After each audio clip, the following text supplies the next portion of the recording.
Hi, everyone. Welcome. Thank you so much for joining us for today's webinar. We'll get started in about 60 to 90 seconds or so. So if you need to go grab a water, grab a snack, feel free to go ahead and do that. But if not, would love to see where everyone's coming from today. So feel free to go over to the chat and let us know where you're coming from.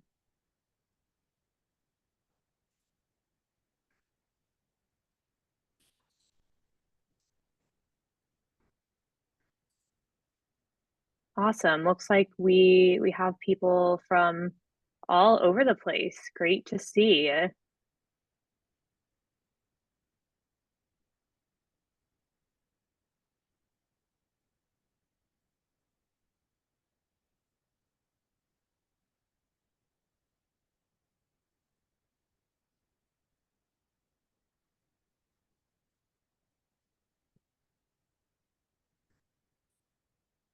All right, wonderful. I'm loving everyone chatting in here. Thank you so much for joining us. Like I said, well, I think we can probably go ahead and get started today. So let's go ahead and kick off with some introductions. So I'll start off here. Hi, everyone. My name is Bridget Moran, and I'm our content manager here at CourseDog. So focused on all things content and research based, and really excited to be joined today by Marissa and Nick. So I'll go ahead and let Marissa introduce herself now.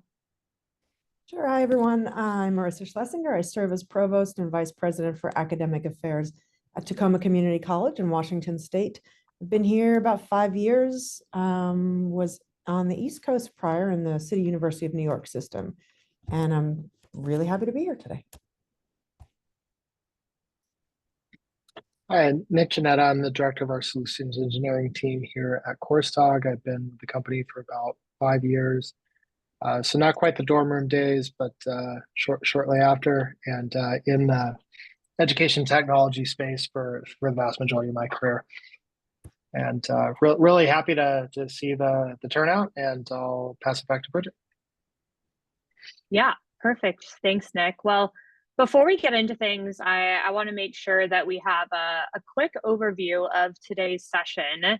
So I'm sure as many of you saw in the promotion of this webinar, we'll be going over some results of a survey and student interviews that we conducted. So want to make sure that I give everyone the background there and the methodology so we're all clear on that before we get into the results. And then once we go ahead and get into the results, there are two major sections that we'll be focusing on, and that'll be scheduling and the catalog. So we'll first go ahead and take a look at, how do students actually experience our course scheduling? So we'll look at, how well they're able to access the courses that they need, and then what types of barriers that they most commonly run into.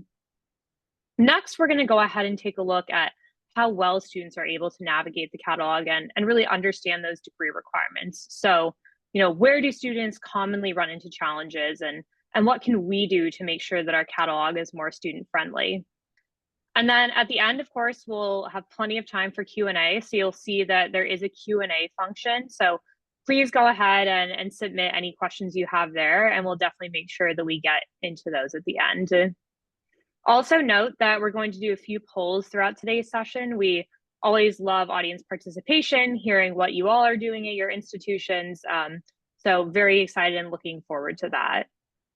And then finally, I know one question that we pretty much always get is if we'll be sending out the deck and the recording. Yes, we will be doing that. So tomorrow, you should have a link in your inbox that will give you access to all this information that we're talking about today. All right, well, I think we can go ahead and get into things. I first want to set the stage for today's conversation. So I'm sure as everyone saw in the title for today's webinar, we referenced, how do students experience academic operations? But, some of you might be wondering, what exactly does that mean? What makes up academic operations? So I wanted to make sure that we were all on the same page here. And the definition that you see on this slide is from a book that ACRO actually just published this year, and it's titled Academic Operations and the Role of the Registrar. ACRO defines academic operations as all of the functions that you see listed out here on this slide. So it's pretty comprehensive and includes curriculum and syllabi management, catalog management, class scheduling, credential audit and completion processing, class registration, and accreditation. So of course, that would probably be way too much for us to talk about in just 60 minutes today. So the two bolded areas that you see on the slide, course scheduling and the catalog is where we'll be spending most of our time today. All right, so I mentioned those polls. We're going to get into it quickly here. I would love to hear from everyone. Oh, and Jennifer, this is, sorry, we can X out of this one. This is a separate one I created.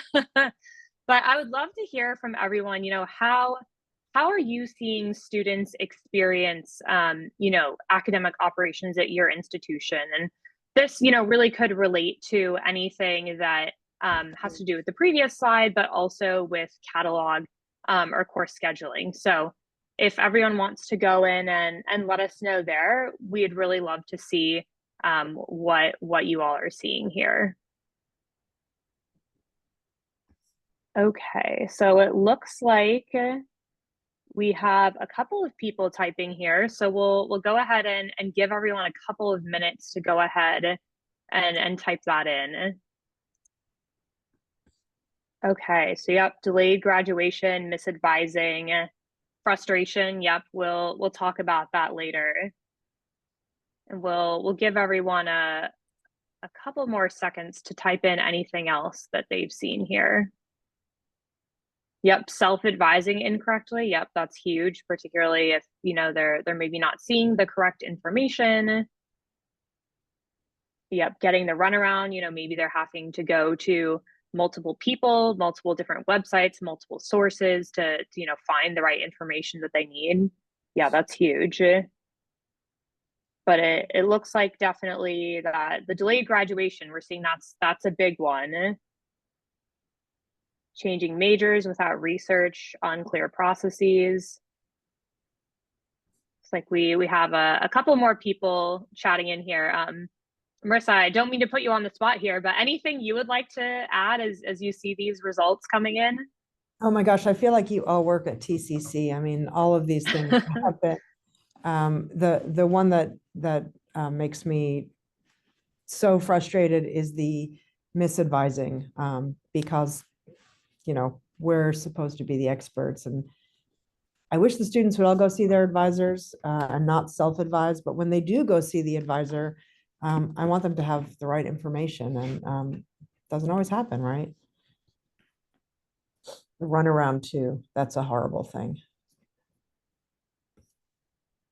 Yes, thank you everyone for participating here. These, are all really great, and I'm definitely gonna take a screenshot of this. Hopefully, can share it out with everyone afterwards, because I think it really is pretty powerful when you see all of this, together on one slide here. We will have a couple more polls throughout the session today.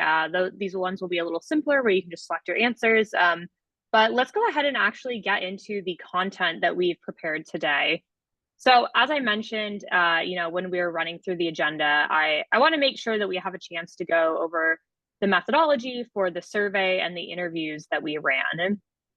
So to give everyone the context of what exactly that looked like, we decided to partner with College Pulse. They're an independent research organization across this year and last year to run both a student survey and then conduct student interviews as well. And we touched on topics such as course accessibility, understanding degree requirements, navigating the catalog, all things that we're going to be talking about today. And really the motivation behind this research is, we found that we had a pretty good understanding of how, administrators approach these issues. And, there's definitely some survey data about, how all of you are approaching this, but we thought that we were really missing the student perspective on these issues. And in order to close this gap, we then decided to work with College Pulse, and we developed a survey where we gathered 1,500 undergraduate student responses. And these students came from 75 institutions across the US, so both 2 and 4 year. Definitely wanted to make sure that we were getting a fairly comprehensive view of what was going on here.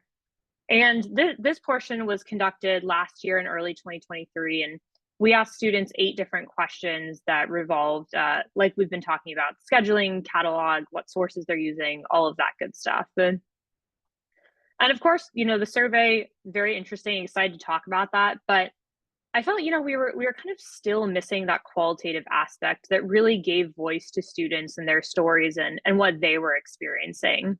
So earlier this year, we again partnered with College Pulse to collect audio interviews from 161 students and ask them about similar topics that we explored in the survey.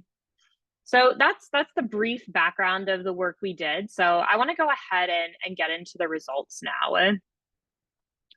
So the first major section that we're going to be covering today is going to relate to, how do students experience course scheduling? We're going to go ahead and take a look to what extent students are able to enroll in the classes they need to both, meet those requirements and then progress through their degrees in hopefully a timely manner. Then we're going to go ahead and look at what specific challenges students face when trying to actually get into the classes they need. And then after that, finally, we're going to take a look at, how does course accessibility impact students? And this can be in a variety of ways: delayed graduation, as we saw in the quick poll we just did, but also other things like their intent to stay at their institution, frustration, other things like that. Okay, so into the first question that we asked students. We went ahead and asked them, how often are you experiencing challenges enrolling in the classes they need? Overall, 6 in 10 students said that they frequently or somewhat frequently experience issues getting into the classes they need to either meet those major or general education requirements. However, you'll see on the right here that only 11% of students said that they've never experienced any issues trying to enroll in the classes that they need. So there are a couple of different ways this data can be broken down. We looked at how these challenges differ across class year, institution type, other factors. And we found that first year students were more likely to say that they experienced course access challenges, as opposed to students who are further along in their studies. We saw that 58% of first year students reported that they frequently or somewhat frequently experience challenges, compared to 51% of students in their fourth year. So definitely a bit of a difference there, but I think really does point to the need to focus on, supporting those students who are just entering their institution so they're not getting discouraged right from the get-go. We also found that there were some interesting differences between students at four-year institutions versus two-year institutions. And 58% of students at four-year institutions reported that they frequently or somewhat frequently had these challenges, compared to 47% of two-year institutions.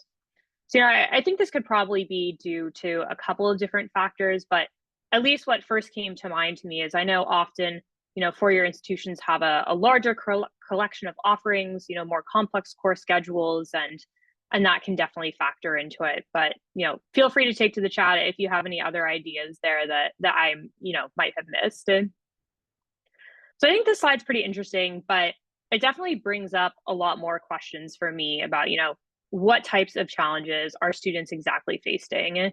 So before we get into that next piece of data, I would love to go ahead and kick off a poll question here. So this will be our poll number 1. And, would love to hear from all of you about, what do you think is the most common experience students face at your institution? And I know we made it a single select and folks are like, oh, I could select multiple, but would love to hear the one that you're most frequently seeing at your institution.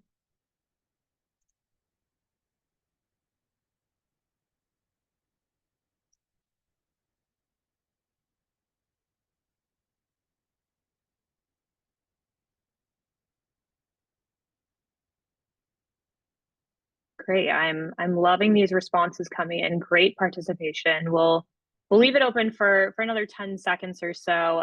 So yeah, feel free to get that response in there if you haven't had a chance to yet.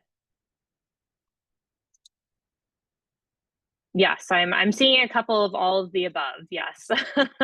I completely understand. I know I'm almost putting people into a box here, but we're super curious to see what comes out on top here. All right, this is pretty interesting. So we've published the poll results now, so hopefully everyone's able to see that now. It looks like the top response that came in here is class not offered at a time that works for the student schedule. And Yeah, I hear that all the time, both from students and administrators. And I know this is a tricky one, right? It might be because a student, has to go to work, or maybe they have to watch their children. But then in other cases, maybe a student just doesn't want to get up early, and that's a tough one. So yes, I completely empathize with this. This one's definitely a challenge, and it looks like pretty evenly spread across the board for all of the other challenges here, which is pretty interesting. Marissa, do you have any thoughts here that you'd like to share before we move on?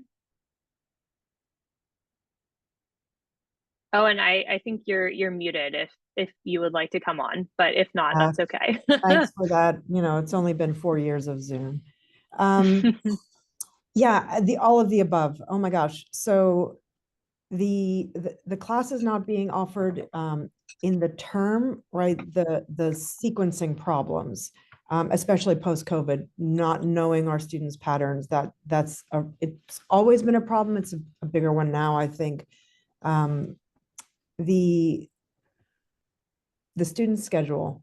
I have so much to say about classes not meeting the student's schedule, because classes were historically scheduled around faculty schedule, right? So that one's really big. All of them, they're also significant and avoidable. Yes, absolutely. Thank you for sharing that. Well, now we got to see what students had to say about this. So I love comparing the two different answers here. So I'm going to go ahead and move on to our next slide here, so we can do the comparison. So this is pretty interesting. We have this broken down versus 2-year versus 4-year. So you can see that there are a couple of different responses here based on what you're looking at. But overall, we found that students most frequently were encountering issues when a class was already full or a class was not offered at a time that worked for their schedule. So I guess congratulations to everyone. We kind of accurately are able to see what those challenges are, which is great. And when we were talking to students in interviews, this also came up time and time again. So you can see we pulled out one of the quotes here on the right from a student who we interviewed. And I think that it does suggest that unfortunately the schedule isn't always built with student needs at the forefront. Like Marissa was saying, oftentimes we've been going off of when faculty are free, when faculty want to teach, and this can definitely be challenging. As we talked about too with those overfilled sections, I think this is often an indication that there aren't enough seats to meet that student demand. And this can happen for a couple of different reasons. I know oftentimes instructional resources can be a challenge, but it can also be, I think, a matter of planning. Do we have access to the right data in order to determine what that real student demand is? And I know that many of us, we look at our previous term schedules, we look at that historical enrollment data, which is all great, but doesn't necessarily reflect what that changing student demand is, or in some cases, how that demand was never even met in the first place. So, thinking about how can we be more forward looking, how can we look at our degree audit data and other more forward looking sources of data to really help meet those students' needs. And as we were talking about, the issue of, the course schedule not meeting students' needs. So a couple of years ago, we actually conducted a survey in partnership with ACRO. And, we asked folks, what are the top factors that you use to create your schedule? And, I think, unfortunately and unsurprisingly, faculty availability and faculty preference came up as the top two factors, when thinking about creating the course schedule. And this sometimes does have that detrimental impact of students, particularly when they're balancing so many other responsibilities. And Marissa, I know you and I have talked about this a bit, and you definitely have some thoughts here. So I would love to hear from you. How has TCC historically experienced some of these challenges when it comes to creating the course schedule? Ooh, I'm trying to choose where to begin. So the schedule is usually prepared, historically prepared in silos. Each department, each program figuring out the schedule that they believe is best for the delivery of the curriculum or the faculty schedules or the availability of a lab or whatever the case may be, but not in consultation with the other departments or divisions that offer the prereqs or the co-reqs or the courses that students typically take at the same time. And so we've ended up with a lot of classes scheduled at the same time as each other that the students need both of them for. We have discovered that in courses that are sequenced, that the sequences are sometimes off or really stretched too long, so that if a student isn't able to take the next course in the sequence the quarter that it's offered or the term that it's offered, they may have to wait 6 months to a year to get that course. And that comes back to the delaying graduation piece. All of those things get repeated department by department if it is not collaborated, if there's not collaboration. And so then it becomes worse and worse, and the students start to compare notes. And I noticed somebody said something about the college's reputation. I mean, that I don't care about I care. I shouldn't say that. There are a lot of people who develop opinions of the college that don't move me very much.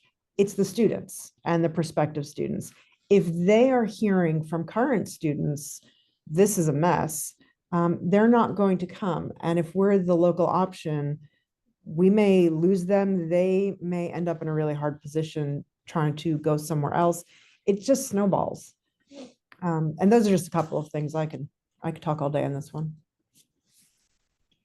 Yes, and it looks like we have a lot of folks sharing thoughts in the chat too, which I love. That, of course, I think what we see on the slide here is definitely by no means comprehensive of types of issues that students are facing, whether it's canceled courses, wait lists. I think I saw someone writing, an instructor going on a sabbatical.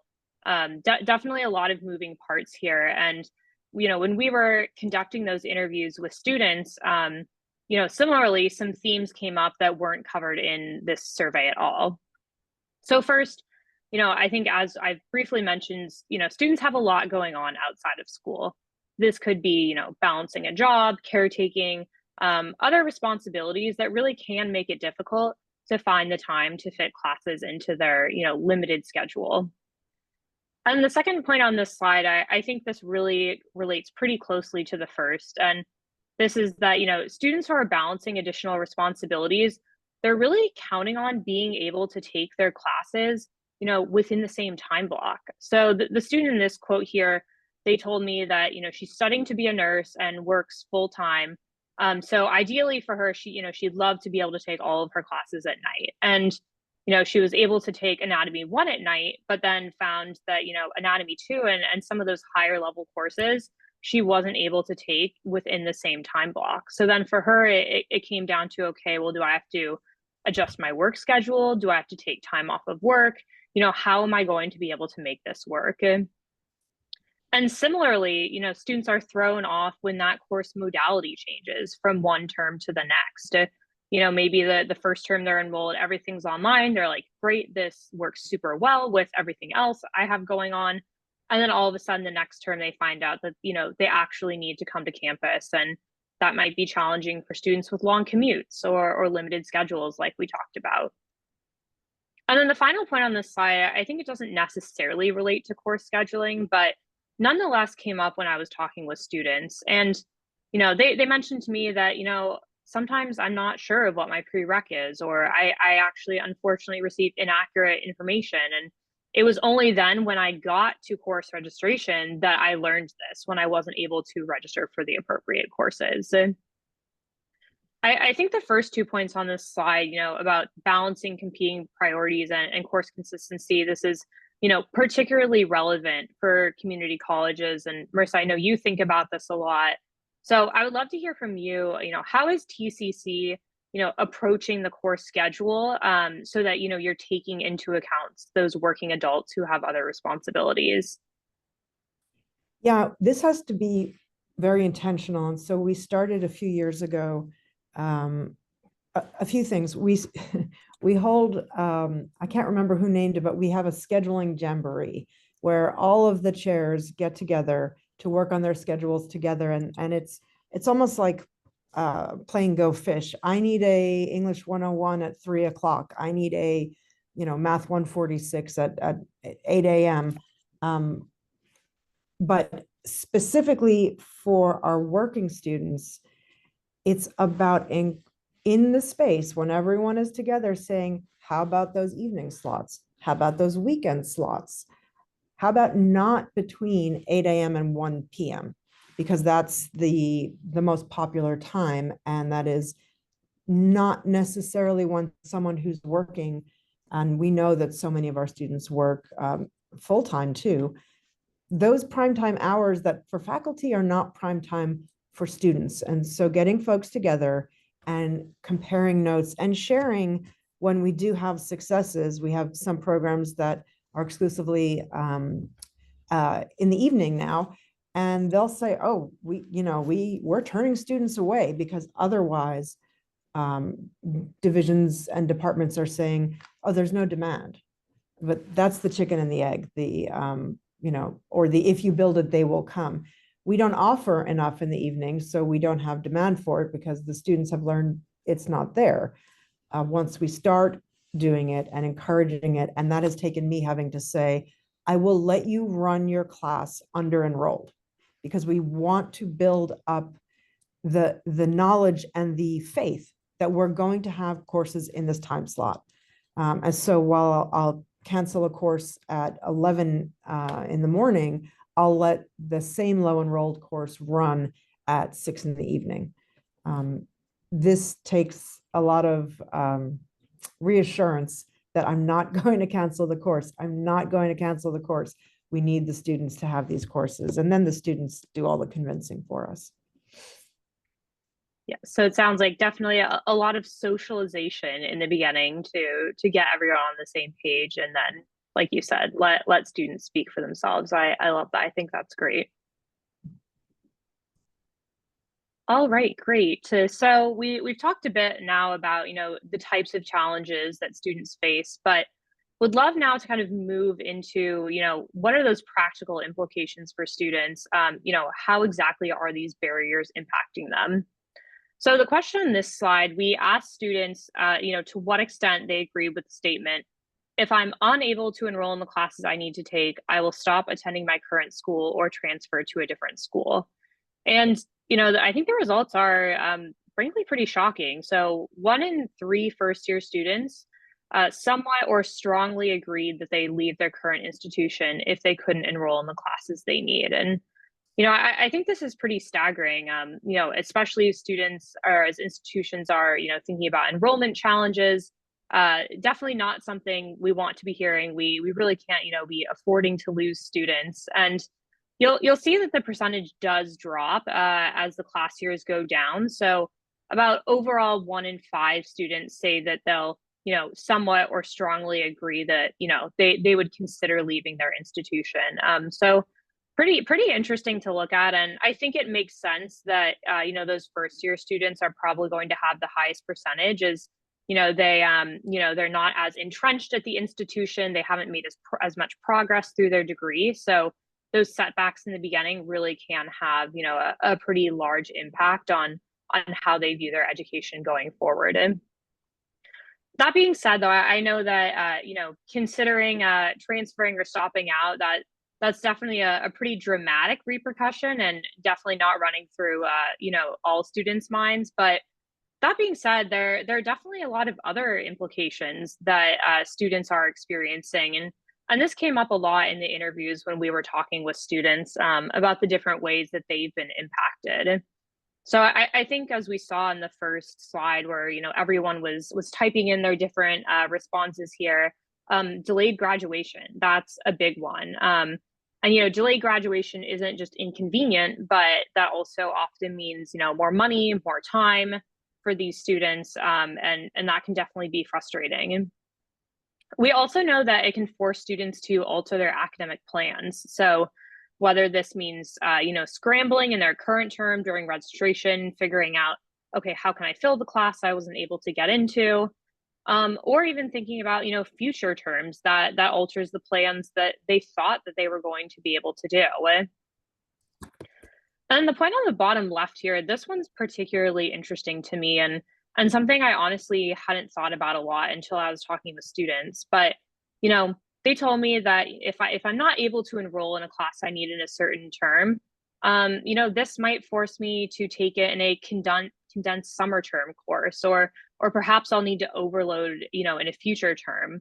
And this can really create a lot of pressure to, learn the material more quickly, or maybe have to balance it with an unusually heavy schedule. And this can really impact students and make it challenging for them to fully absorb and fully learn all of those course materials. And then, of course, all these challenges can cumulatively lead to that mental and emotional stress for students. So you'll see the quote here on this slide. One student said, "It just gets very overwhelming with needing to take extra classes, or I would need to do over the summer, which would then cost more time, more money, all of that." So I think looking at the slide, it can be a little overwhelming to think about, all the different ways different students are impacted by processes, schedules, all of that. So Marissa, I was hoping you could share, one impactful area where institutions can start when they're thinking about, creating that student-friendly course schedule. Well, if we want to be student friendly, if we want to be student centered, we need to talk to students. So, I love that you have survey data here coming directly from students. In our case, where we're trying to expand into evening and weekends, we polled our current students, but since they were already enrolled without the evening and weekends, they weren't really the target audience. So we also sent out the poll via the college socials, and we got the community and the folks who are kind of tracking TCC to weigh in on it, to find out, what do you consider evening? What time of evening might work for you? Is there are there days that you will not come, or times that you will not come? Which courses have you been looking for and you would love to have in the evening? Things like that, as we pushed the evening. And that allowed us to go back, because faculty listen to students, right? And if there is a faculty obstacle, all you need is a student to speak to that, and things start to smooth out. And so I think starting with asking the students what they need, and asking your community what it needs, I think that's huge, and that will go far. I know that, for some, I saw a comment in the chat about working at a Big 10. Yeah, if you're a huge university, it's harder, but it's still the best thing to do, to reach out to your students. And whether it's within a college of the university or a division, they'll tell you what they want.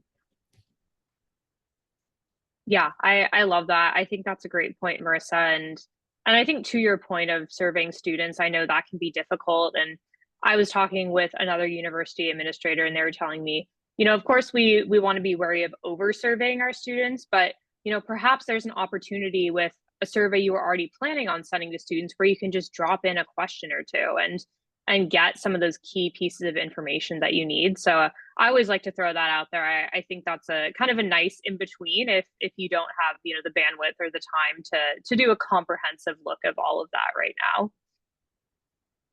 And we can also tack questions onto our end of course surveys. So we can sneak in a question there. Would you have preferred to take this at a different time? Something like that. Yes, exactly. I love that. Okay, well, we've spent a pretty good amount of time talking about the schedule. I'm loving all the participation here. So curious to see what everyone's going to have to say about the catalog and navigating degree requirements. So we're going to take a look at a little bit of survey data here, student quotes, and then also talk about ways where we can think about evolving our catalog to make sure that it's meeting those student needs. So I think the good news here is that students definitely feel a bit more positively about the catalog than the course schedule. So I think that's always nice to see. And about 70 to 75% of students reported that they found it to be, easy or, very easy to navigate the school's online catalog. However, about 25% of students said that, it was either somewhat difficult or very difficult to navigate their school's online catalog.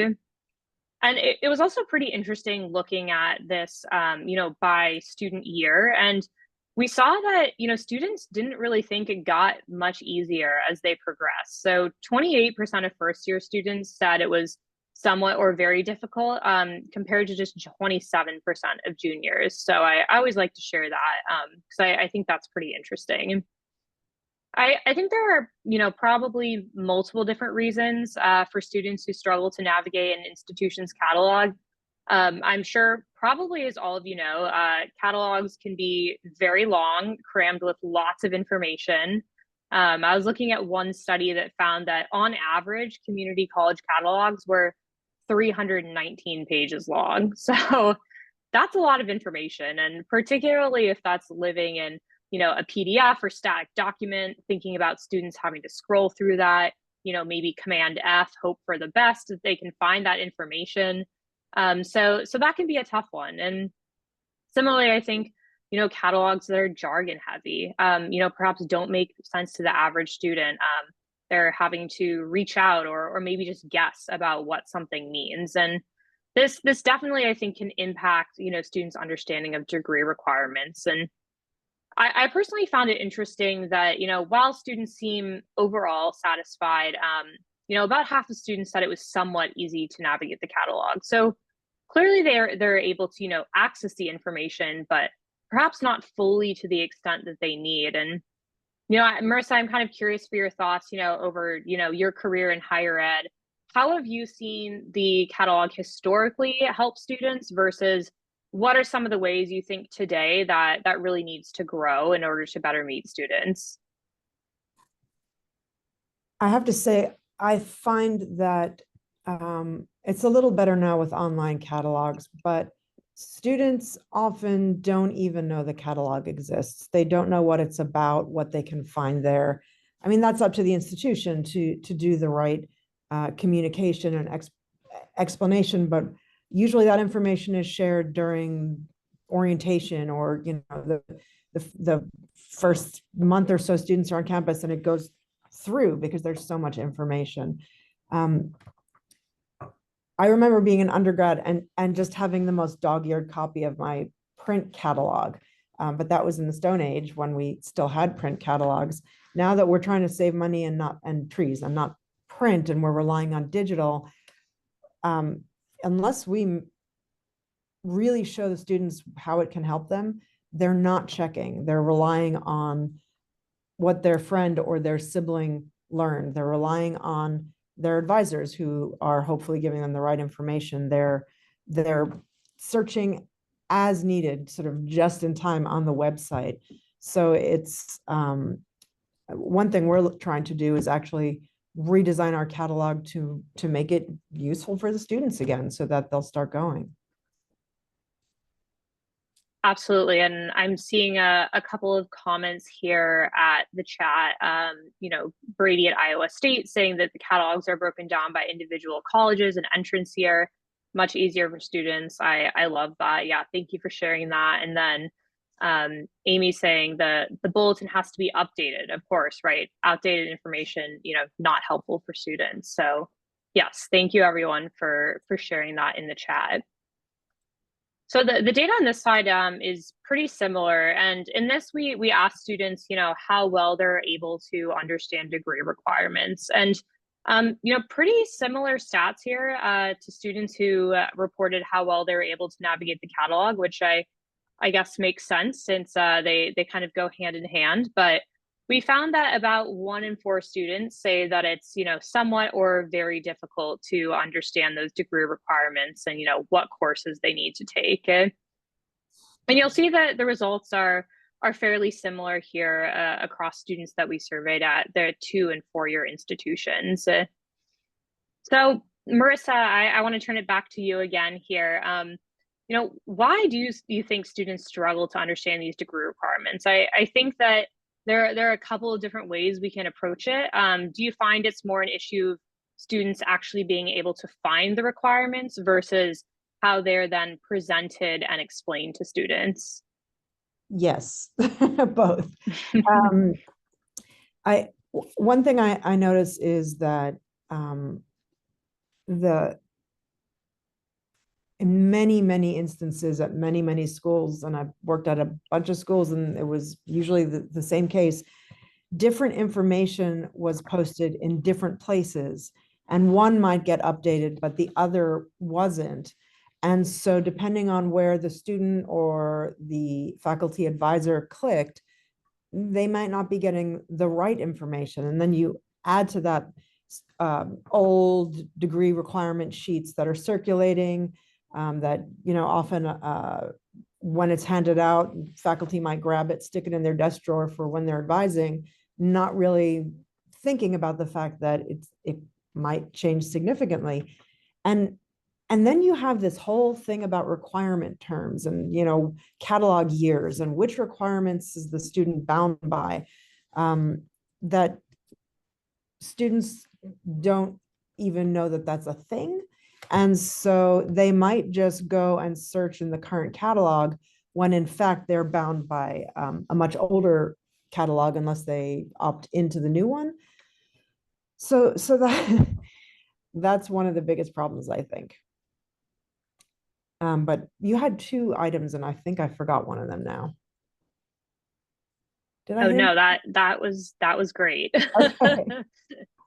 Yes, no, thank you for sharing. And this next slide here, I always love because I think it really shows how, in some ways, little the catalog has evolved over time. So you'll see these two screenshots on this slide are from catalogs over 100 years apart. The first one being a program plan from the Los Angeles Normal School, which eventually evolved into present day UCLA. And on the right, I won't name any names because I know a lot of institutions look like this, but this is just from a random university catalog I pulled off the internet. And it's pretty interesting because, of course, in 1900, it was printed, right? There's a huge difference between the print and online version. But other than that, there's actually very little difference between this. Like the typography looks different, and other than that, there's very few differences. So I think that's always an interesting comparison to think about, where we have opportunities to move forward. Okay, well, I want to shift gears a little bit now and take a look at, what resources students are actually using to understand their degree requirements. And you'll see there are definitely some differences here between 2- and 4-year institutions. So you'll see that 4-year institutions, roughly 60% of students are relying on the course catalog and a degree planning tool offered by their school. Whereas at 2-year institutions, advisors are, coming in as the top source of information for when it comes to students understanding their degree requirements. So I think this is pretty interesting and definitely speaks to how different in schools are, investing in different areas for their students. It looks like the largest discrepancy here is among degree planning tools. So I know that, that's something that's ever evolving. So makes sense here. But wanted to make sure that we were sharing this data. I think one of the questions that came up for me as well is, okay, we know what sources students are using, but which ones are actually the most important source that they're using? And I will note before we get into this, this is the only chart throughout this presentation that is actually from a different sample size. So I would eventually love to get a larger one, but this is just from one school we worked with. And so we asked 100 institutions, this was a 4-year private institution, about what sources they found most helpful for understanding degree requirements. And you can see catalog was, far and away the source that they're using the most. And, I think this is hopefully good news, right? Students are using it, even if it's, a little clunky, they're still going to it. So I think this is great. But as I said, and I think as the previous slide reflected, I'm sure that there would be differences. If we ask students at different types of institutions, I imagine, some would report advisors being a little higher here, but like I said, I did want to share this because I think that this is definitely pretty interesting information. Okay, well, we're going to get into another poll question here. Would love to hear from everyone about, how they're thinking about improving catalogs at their institution. So similar to the last poll question, we'll leave this open for about 60 seconds or so, so folks have a chance to go in and select their answer choices here.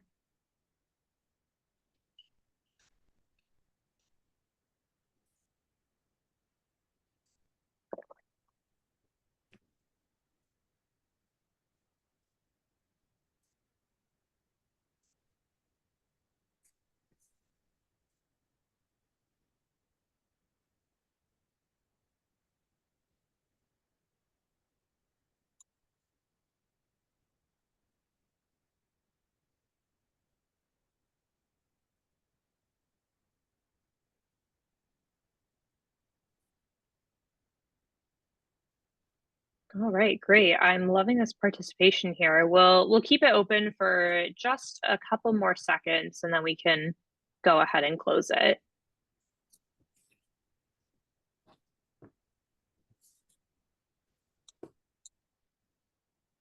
Okay, so everyone should be able to see the results on their screen here. And I think this kind of mirrors what we've been talking about and a lot of the comments that I've been seeing in the chat here. So searchability and navigation, yeah, makes a lot of sense. Students are going through lots of information, so being able to quickly get to it, that's huge for them. And then of course, up-to-date information, that's really critical in terms of students being able to register for the right courses and get on the right path for their programs. So yeah, this is really great to see. Makes a lot of sense.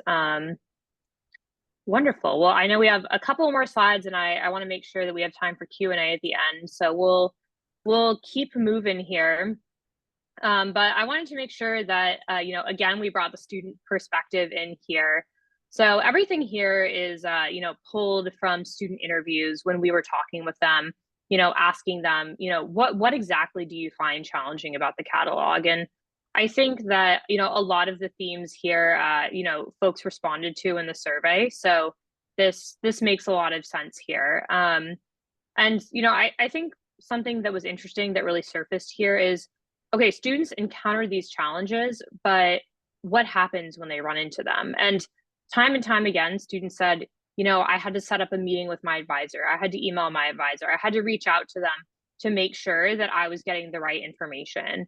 And then even in some cases still, they were receiving conflicting information. So I think this just really points to how critical it is for the catalog to be up to date and navigable. Because of course, we want students reaching out to advisors, but I'm sure most of your advisors have large caseloads, lots going on. So if we can even just, bring that communication down a little bit for them by providing that essential information online, I think that's really great. But that being said, I know, every institution probably has something different they're trying to work on. And Marissa, I know that TCC is, currently in the process of revamping your course catalog. So I'd love for you if you could share a little bit about, what you're currently doing, kind of what your vision is to make it more student friendly. Yeah, for sure. All of the issues that we've been talking about that I'm seeing in the chat, we had them all. And so we actually tried a digital catalog starting a few years back, but the product we used was, well, I wouldn't recommend it. And the catalog became actually worse at first. And so that's when we realized whatever we do, we're going to have to rebuild. And so what do we want it to look like if we're starting from scratch? And what we're doing is, and it's going to go live, I think, next month. So I'm super excited. Our school is organized in a guided pathways model, or meta majors and career pathways. And the catalog was just arranged like that one from 1900 practically that you had up on the screen. We've rearranged the catalog to align with the student experience. so that things roll out in the order that students would encounter them and in the pathway, in the corridor, in the space where students would expect to find them. We have moved to a student-friendly voice, direct address to the student, a lot of you, and using plain language, trying to strip away all the jargon unless we really, really have to guide them to something, in the SIS or something. Our goal is that the students will be able to just naturally engage with the catalog, know where to go to find their information that they're seeking, find it and understand it. And that means bringing in curriculum maps. That means bringing in tools to help the students with the maps, because one map is for one ideal student, not for every student. So the customization, making sure that there's clarity between electives and college requirements and degree requirements and all those things that, I mean, I hear folks at curriculum committee get turned around just talking about them. How is the student going to understand it, right? So really trying to scale it back and make it accessible in every sense of that word, because that was another challenge that we had. We were missing a significant portion of our students just by creating inaccessible flat PDFs, weren't friendly with screen readers, didn't work for a lot of the tech that some of our students need to engage with print or text.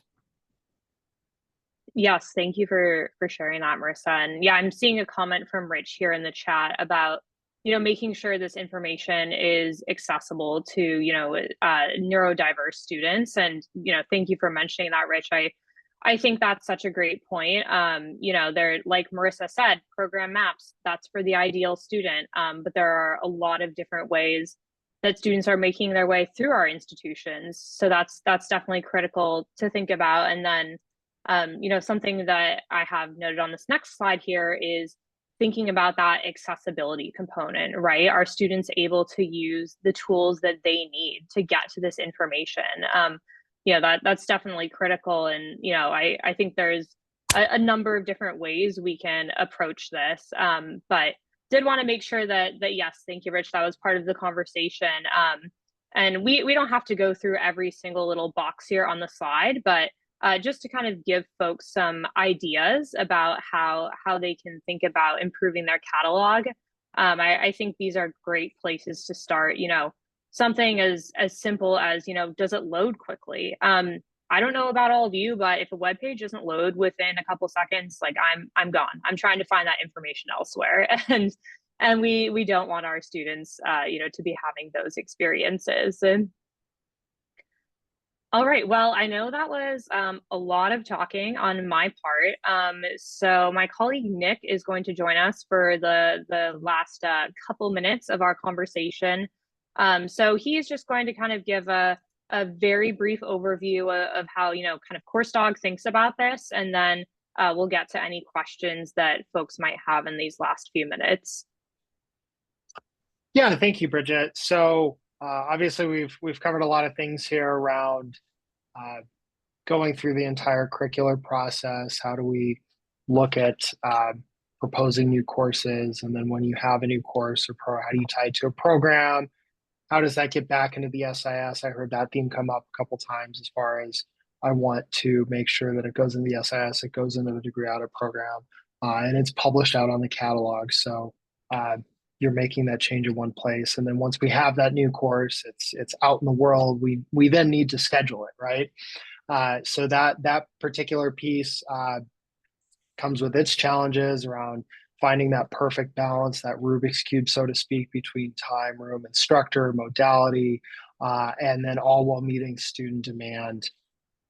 And then that's really where CourseDog's kind of coming in, is we've looked at the entire academic operations process there, starting with that curriculum piece around the change management of courses and programs, being able to publish that out on a catalog, making sure that that catalog is compliant. So like a lot of things that we discussed earlier around accessibility, searchability, ensuring that it's mobile friendly, branded, and really catering to just multiple students and how they're going to come find and consume that information. And then moving over to the scheduling piece, that's really the next key important part is ensuring that we have that. So course docs we're coming in, and academic scheduling is allowing you to define things like meeting patterns, policies, rules, whether you want to get specific down to the department level, or maybe they're really simple rules that are going to be overarching your entire process, like simple things like you don't want to double book rooms, you don't want to double book instructors, or this particular instructor can only teach this many hours because they're adjunct, or they can only teach at this time, etc. As we all know, scheduling gets very complicated very quickly, and that's really where we've come in and built this tool that's flexible enough to really work with whatever processes you have. You can find a home for those processes. The faculty workload management, I kind of touched on that too. That's really, once again, trying to keep your hands wrapped around what are your faculty members doing, whether it's a full-time adjunct, and just how many classes are they teaching, et cetera. So kind of looking at that other side of the coin, not just the student side, but the faculty side, so that you can really look at that from a compliance, and then help keep and retain all those wonderful faculty members that you have on campus. And we know when the rooms are booked for academic scheduling. So the other side of that coin is event management, event scheduling, which is a very similar tool where we can publish out events to the public, and really allow you to manage those spaces efficiently. Lastly is well, not lastly, kind of moving over into assessment. So as we're looking at all of this with curriculum, syllabus management, learning outcomes, et cetera, we have an assessment piece that's really going to allow you to keep on top of how you're doing from a goals standpoint and meeting those assessment needs. So not only are we allowing you to store and manage those learning outcomes, tie them to courses, but go through that assessment process. And then lastly, we've done all that. That's really the tactical piece of keeping this academic operations going, that all you do every day, this is kind of your, this is the world you live in, is our academic operations analytics. And where we first start out looking at that is our curriculum analytics. So we're sitting on top of degree audit data. And as we all know, degree audit data, what it is, it's a list of courses that students have taken and a list of courses that they need to take. So back to the catalog, back to curriculum, keeping that all in sync. And then with the analytics, we can do things like look for high failed combinations, high probability dropout courses, et cetera, and really help with that planning process around curriculum before you actually head into curriculum. And then our course demand projections let you move into a more demand-based approach with your scheduling process. And once again, looking at degree audit data, knowing that maybe you had quite a few learners taking biology 1, whether they were biology, chemistry undeclared. The major doesn't necessarily matter. We know that there are a lot of students of biology 1, therefore they're high likelihood you're going to be taking biology 2. So you can start to look and say, well, maybe we need to expand sections, put additional sections in place for course demand projections is really kind of the simplest. So within a couple minutes there, that's really the CourseDog suite. One of the key cornerstones that you also see there is we have bidirectional integrations with all the major student information systems. I touched on that a little bit, but it's really important to think of CourseDog as really just sitting on top of that. So like our scheduling tool, as you would make a change to a section time room instructor in your SIS, it would be very similar in CourseDog where it's going to push back to the SIS as well and keep everything in sync. Yes, thank you, Nick. I know we basically just have 1 minute left, so it's very quick here, but if anyone has any questions, feel free to put those in the Q&A and we can try to get to those now or follow up later. I am seeing one question here from Todd about when the survey was developed, were student demographics considered? Great question, Todd. Yes, that is something that we considered, trying to make sure that we had a good array across students of different, genders, age, Pell Grant status, everything that we'd want to be thinking about. In the post, webinar email, we are going to link directly to that source that has some more of that information. So you can go ahead and look there if you're interested in that. But if not, I think it's time for us to wrap up.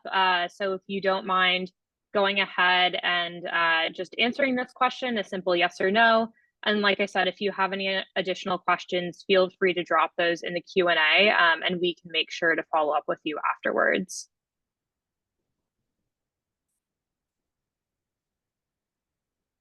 All right. Well, thank you so much, everyone, for joining us today. This was a really, really great webinar. You don't always have such good audience participation. So thank you so much, everyone, for that. That's, really great to see. And thank you so much, Marissa, for joining us and for sharing your expertise. I know everyone really enjoyed that. Thanks so much, Bridget. All right. Thanks, everyone. Enjoy the rest of your day.